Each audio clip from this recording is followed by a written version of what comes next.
ابھی ایک کلپ گھوم رہی ہے پورے واٹس ایپ کے اوپر، اس میں کچھ ہمارے غیر مسلم بھائی بھی ہیں اور کچھ مسلمان بھی ہیں۔ اس میں وہ کہتے ہیں کہ ہم مرنے کے بعد کی زندگی کو نہیں مانتے اور خدا ودا کوئی چیز نہیں ہے، سب وہم ہے، جو کچھ ہے وگیان ہے، وگیان ہے، جو کچھ ہے وگیان ہے۔ حیرت کی بات ہے، ہم نے پوچھا کہ بھئی مذہب سے آپ کو کیا نفرت ہے، کیوں گھرڑا ہے آپ کو، آپ مذہب سے کیوں اتنا گھرڑا کرتے ہیں، مذہب نے آپ کا کیا بگاڑا ہے؟ بولے دونوں میں ٹکراؤ ہے۔ میں نے یہ کہا کہ یہ تو ایسے ہی ہوا کہ ہوائی جہاز موٹر سائیکل سے ٹکرا گئی ہے۔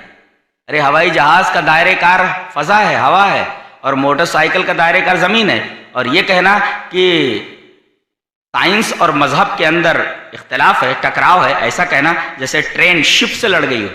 ارے ٹرین خشکی میں چلتی ہے اور شپ تری میں چلتی ہے، دونوں کیسے ٹکرائیں گے؟ دونوں کا دائرہ کار الگ الگ ہے۔ ارے جہاں سائنس اپنا پورا اسٹیمنا ختم کرتی ہے، اپنی بات ختم کرتی ہے، مذہب وہاں سے اپنی بات شروع کرتا ہے، تو دونوں میں ٹکراؤ کہاں ہے؟ مثلا سائنس یہ کہتی ہے کہ انسان اس وجہ سے مر جاتا ہے، بس ختم ہو گیا۔ اب سائنس نے جہاں اپنی بات ختم کر دی، مذہب آگے چل کر کے وہاں سے اپنا سبق شروع کرتا ہے کہ مرنے کے بعد جاتا کہاں ہے۔ سائنس نہیں بتاتی کہ مرنے کے بعد جاتا کہاں ہے، تو سائنس اور مذہب میں ٹکراؤ کہاں ہے؟ یہ تو یہ کہہ دیتا کہ یہ انسان مر جاتا ہے، مرنے کے بعد کہاں جاتا ہے سائنس نہیں بتا سکتی، تو معلوم ہی نہیں ہے۔ اور اب مذہب اپنا سبق شروع کرتا ہے کہ مرنے کے بعد انسان جاتا کہاں ہے، مذہب اپنا سبق وہاں سے شروع کرتا ہے جہاں سائنس اپنی بات ختم کرتی ہے، تو دونوں میں ٹکراؤ کہاں ہے؟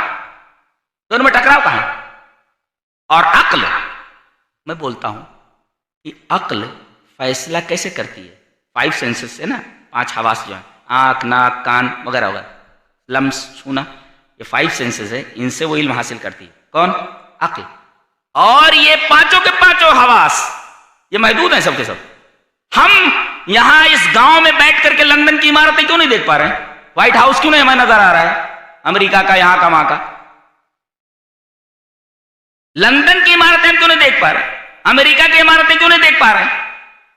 آنکھیں ہیں نا ہمارے پاس، پتہ یہ چلا کہ ہماری آنکھوں کا دیکھنا اس کی ایک حد ہے، آگے نہیں دیکھ سکتے ہم۔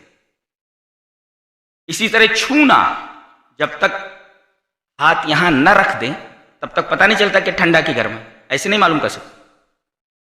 گویا کہ چھونے کی بھی ایک حد ہے۔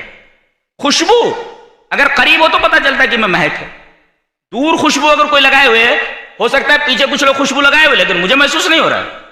اس کا مطلب یہ ہے کہ قوت شامہ کی بھی ایک حد ہے۔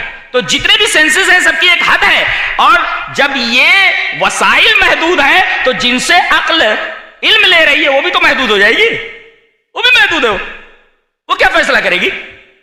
تو عقل کی ایک حد ہے، عقل جہاں اپنی حد ختم کرتی ہے وہاں سے وحی الہی، اللہ کی کتاب، رسول کی سنت، وہاں سے بات شروع کرتی ہے۔